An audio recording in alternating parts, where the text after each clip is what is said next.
Hey guys, Desolate Magic here, and it's time for more spoilers from the Edge of Eternities set, because in space, nobody can hear you. Space! Hey, are you a B-list celebrity that went to Vegas and got married randomly because you thought it would give you some press with the paparazzi? Good news, they're printing a null.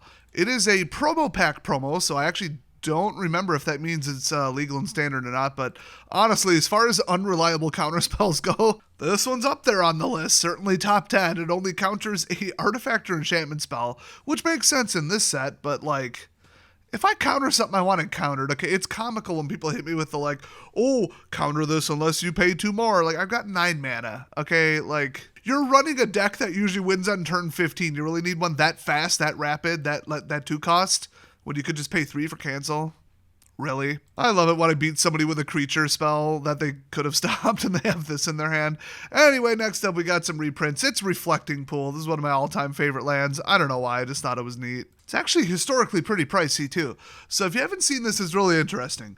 It comes in untapped, but you can only tap for a mana color that another land you control could produce. Very overlooked in multicolored formats. If you're running Commander, you should maybe look into this.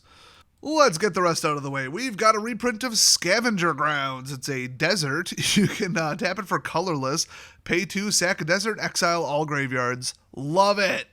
There is no room in my tight 60 card deck list for Tormod's Crypt, okay? You'll be lucky if I even put this in because I probably need colors. But, back when deserts were a thing, this is kind of useful, but it's not at all an expensive card. Then we've got Power Depot. I like the artwork. It's an artifact land, which those have a history. It enters taps for colorless, add 1 mana of, or tap it, add 1 mana of any color, spend this only to cast artifact spells or activate abilities of artifacts, which really are not commonly colored, but, more these days. And then Modular 1, now get this, it enters with a 1/1 counter on it. When it dies, you may put it on a target artifact creature. So that's kind of wild. Then we got Petrified Field. It's a land, it taps for colorless. I guess they just didn't want to put in any, valuable, good, or useful lands, or they wanted to sell them to commander players that didn't care about color identity. I mean, hey. But, you sacrifice this land, return target land card from your graveyard to your hand, and then there's something flying over the text box for some reason. This is actually a really good card, especially with landfall. Then we've got Inventor's Fair. I hate this land and I'm not going to read it. It's some stupid Kaladesh crap that's, ridiculously specific. Then we got Endless Sands, another desert from Kaladesh, pretty irrelevant card. I do like how it says exile target creature, sir, you can't park there. Next up, Contested War Zone. Whenever a creature deals combat damage to you, that creature's controller gains control of this land for some reason. And then if you can tap for colorless, good luck with that, and then pay 1, tap it. Attacking creatures get +1/+0 till end of turn. Ooh. You just have to never get hit. This card is beyond idiotic. Then we've got Cascading Cataracts, maybe. Once again, sir, you can't park there. It's an indestructible land. It taps for colorless, and if you pay 5 and tap it, add 5 mana in any combination of colors. Oh, I remember this when I first started playing Magic, and I thought, well, that's stupid. My opinion has not changed. Everybody say, no, it's a good card. It's $1.60, dude. Next up, Debris Field Crusher. It's a 5-cost red artifact spacecraft, and when it enters battlefield, it deals 3 damage to any target. Ooh, that's annoying. Station, get it up to 8, which, in a red deck, you never know with that one. Flying 1/5, and then if you pay 2, it gains +2/+0 until end of turn. So, double modular fire breathing. Cool. This is just, awful. It does a bunch of things. It's too pricey for the color it's in, but it's also really annoying on top of it. So annoying and hard to play while being underpowered. Neither player enjoys that. It's just bad card design. Then we've got Broodguard Elite. It's 2 green plus X. This creature enters with X/1/1 counters on it. When this creature leaves the battlefield, put its counters on target creature you control. But it also has Warp, 1 green plus X. And it will very rapidly leave the battlefield. It's debatably better to cast it for its warp ability. It's a solid card, but it's a little much for uncommon. I think this could have been a mythic. I think they forgot how good this is. Then we've got Umbral Collar Zealot. He's a 2-cost black 3/2. Hello. Creature human cleric and sacrifice another creature artifact, surveil 1. Once again, this is an uncommon for some reason. 0-cost sack abilities on 2-cost permanents have been, historically really, really problematic. Because you can do all kinds of like infinite combos and stuff, but that's outside of standard. But still, like, I don't know what they were thinking here.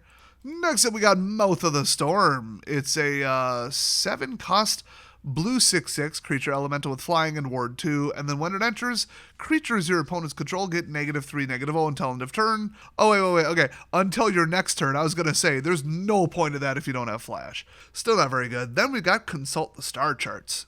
Don't remember if this one was already leaked yet or not, but it's a 2 cost blue instant, kicker 2, and it's not multi-kicker. You can only pay for it 1 additional time. And look at the top X cards of your library, where X is the number of lands you control, and then put one of those cards in your hand. If it was kicked, you get 2. Not bad.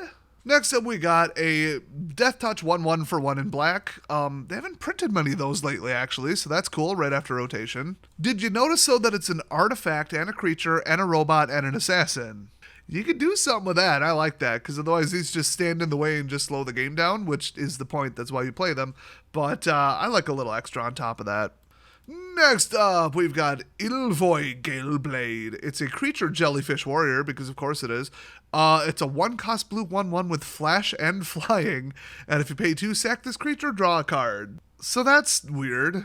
Next up, we got Systems Override. Oh, I hate this. Okay, so it's a 3 cost red sorcery. Gain control of target artifact or creature until end of turn. Untap that permanent. It gains haste until end of turn. If it's a spacecraft, put 10 charge counters on it. And if that sounds like something you'd immediately regret the next turn, if you do, remove 10 counters from it at the beginning of the next end step. So steal their thing, crew the crap out of it, hit them with it, and then give it back with the counters you just used removed. I don't like steal your stuff cards, but this is pretty funny. Next up, Terra Pact Intimidator. Ooh, I am intimidated. It's a 2 cost red 2/1 creature Kavu Scout. When this creature enters, target opponent may have you create 2 lander tokens. If they don't, put 2 1/1 counters on this creature. You can have them. Red doesn't have the mana to pay 2 to do anything ever. Next up, Warmaker Gunship. It's a 3 cost red artifact spacecraft rare, so this could be good. When it enters, it deals damage equal to the number of artifacts you control to target creature and opponent controls. Thanks, I hate it. It's not affinity, but it is affinity. In a station, you only have to get to 6, and then it's a flying 4/3.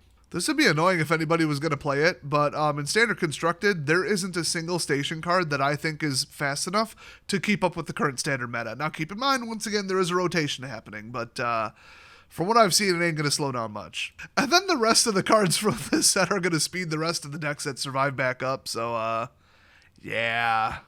Next up, we've got the best card out of all of them so far. It's Nutrient Block. Before I read it, let's just break it down here. So, they're hitting the table of the plate with some kind of cutting laser, and it didn't even touch the Nutrient Block. That's harder than a fruitcake you found in the back of the fridge a month after Christmas. So, it's a 1-drop artifact food, indestructible, and if you pay 2, tap it, sack it, you gain 3 life, food effect, and then whenever this artifact is put into the graveyard from the battlefield, draw a card. Now that's what I call a superfood. Next up, we got Famished World Sire. Ooh, a mythic. It's an 8 cost triple green creature Leviathan, but with landfall you could actually get it out. Ward 3, it probably should. Devour Land 3. Ooh, Mark warned us about this. If you're going to say, no, he just told us about it. Everything Mark says is a warning, okay? He's a wrecking ball full of bad decisions and bad ideas. So Devour Land 3, as this creature enters, you may sacrifice any number of lands. It enters with 3 times that many +1/+1 counters on it. And then whenever this creature enters, look at the top X cards of your library where X is this creature's power. Put any number of land cards from among them onto the battlefield tapped, then shuffle.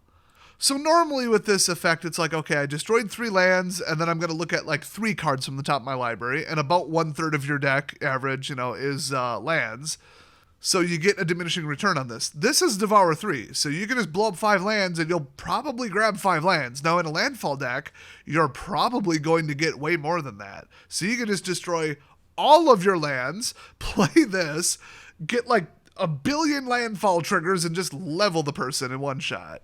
So I take it back. It doesn't really need ward. So as much as I kind of like this, I kind of hate it. And there's at least going to be 3 different effects that let you play lands from your graveyard. So, yeah. That's where they go when you sack them, by the way. Then we've got Bioengineered Future. It's a 3-cost double green enchantment rare. When this enchantment enters, create a land or token, and then each creature you control enters with an additional 1/1 counter on it for each land that entered the battlefield under your control this turn. Ooh, it's like post-trigger landfall, like future time travel landfall. I don't know what to call it. I mean, it's pretty good. Then we got Ruinous Rampage. I think this is a reprint. It's a double red 3-cost sorcery. Choose one, it deals 3 damage to each opponent, or exile all artifacts with mana value 3 or less. Oh, this is a variation on a similarly named one, I think. Okay. Yeah, I mean, that'll get rid of a robot army. Don't want anything rushing faster than red, even though we just don't want red rushing anymore at all. I thought they learned their lesson, but if you've been thinking that for the last, 31 years... maybe reconsider that. And finally, we got Galvanizing Sawship. It's a 6-cost artifact spacecraft station. You only need to get to 3, though, and it has flying and haste, and it's a 6/5. But you had to pay 6 to get it into play, so it was almost useful. It was so close. Now, keep in mind, there's red in Standard Constructed, then there's red in any kind of limited format, and they are completely different paces. So this might be playable, but not in Standard Constructed.